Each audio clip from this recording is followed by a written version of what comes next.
Hello, hello. Thank you for joining me today for this conversation. Today I'm joined by Justin Nordhausen, who has the double distinction or misfortune, I don't know, of both being on the vestry and having served on the search committee. I don't know what bad thing you did last year, but I need to learn how to say no. Uh, well, anyway, it's good to be with you today for this conversation. This is part of our kind of basically our My St. Richard Story series that we're doing in conjunction with this year's stewardship campaign called God Gives the Growth, which celebrates all of the ways that God has been, is now, and will be at work in the life of St. Richard's. And so I'm really excited that you have agreed to be on and share a part of your story with us today. So I've already kind of done this. Now that I'm looking at my notes, I'm not a very good MC of these all the time. Because my first thing is, would you mind introducing yourself? But I already said who you were. So, Yeah. so tell us a little bit about your involvement at St. Richard's and how long you have called St. Richard's your church home.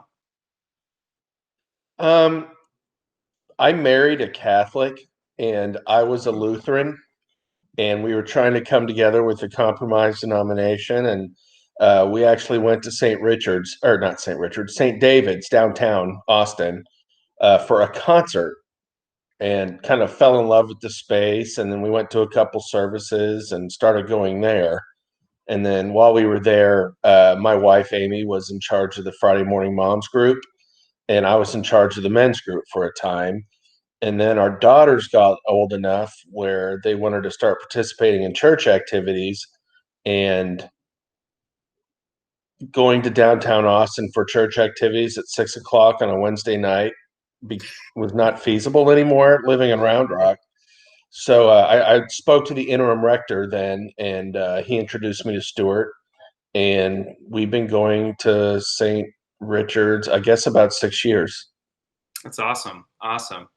Yeah, and in addition to what I mentioned in at the beginning of the call, not only do you serve on the vestry and you were on the search committee, but you also do some barbecuing. Yes, I am on a member of the award-winning Burnt Offerings barbecue team. See, that is truly a distinction right there. That's truly a distinction. Yes, we won first place for ribs at a barbecue cook-off. See, that's amazing. I'm excited about that.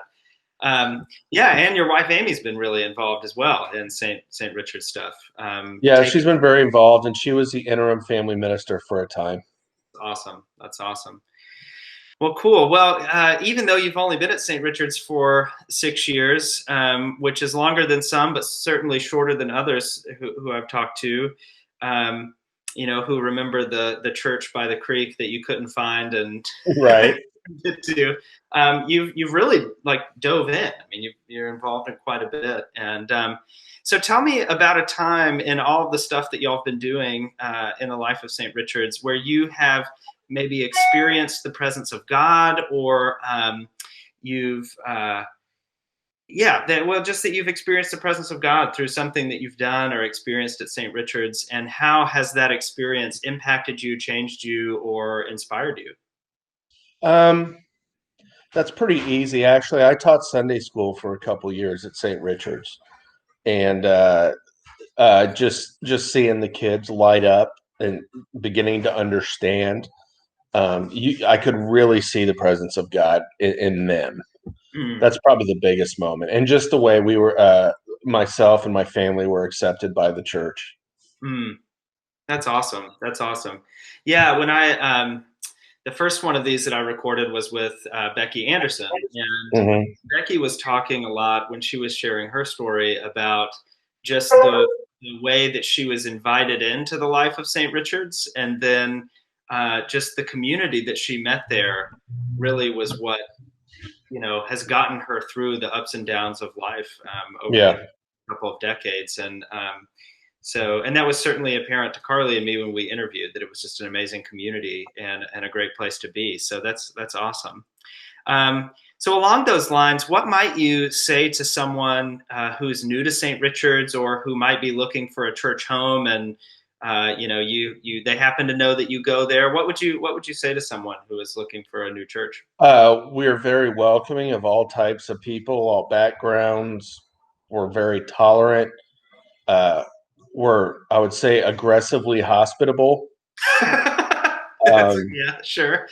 yeah, and it's just a place where you'll feel welcomed and loved, and visit once or twice, and you'll want to come back. That's awesome. Yeah, that's awesome. Yeah, I mean, even in this season where we've been kind of meeting more sporadically, like just seeing the community rally around stuff like the pumpkin patch has been really amazing to me. Um, and it's yeah, awesome. Well, okay. Well, finally, this brings us to the end of our conversation today. This is truly the heavy hitting stuff. But we mentioned how you are not just a consumer of barbecue, but also a crafter of it. Create. I don't know what the right word would be. So, what would you say is the best barbecue you have ever eaten? Cooper's Barbecue in Llano.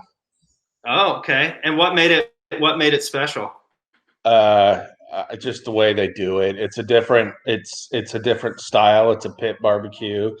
They have pork chops about this thick that'll blow your mind. Also, the beef rib at Style Switch Barbecue is excuse my language, but a religious experience. Um, Fair yeah, enough. it's pretty amazing. Well, I mean, God spoke to Peter, right, by like showing him that vision of a sheet in the sky with all that meat on it. You know what I mean? So I Hmm. think God speaks through barbecue. I think that's in the Absolutely. Bible. Yeah, it's in the Bible for sure. Well, Justin, Yeah, thanks so somewhere in much there. for. Yeah, that's right. Thanks so much for taking the time and telling us a little bit about you and your involvement at St. Richard's and what it means to you and your family. I really appreciate it. And for those of you who are watching this conversation or tuning in, we've got a few more lined up that to look forward to. And in the meantime, you can go online to our website at strichards.org/give and learn even more about our stewardship campaign for this year and some of our plans and vision for 2021. So again, Justin, thanks so much for being on with me, man. My pleasure. My pleasure. Awesome.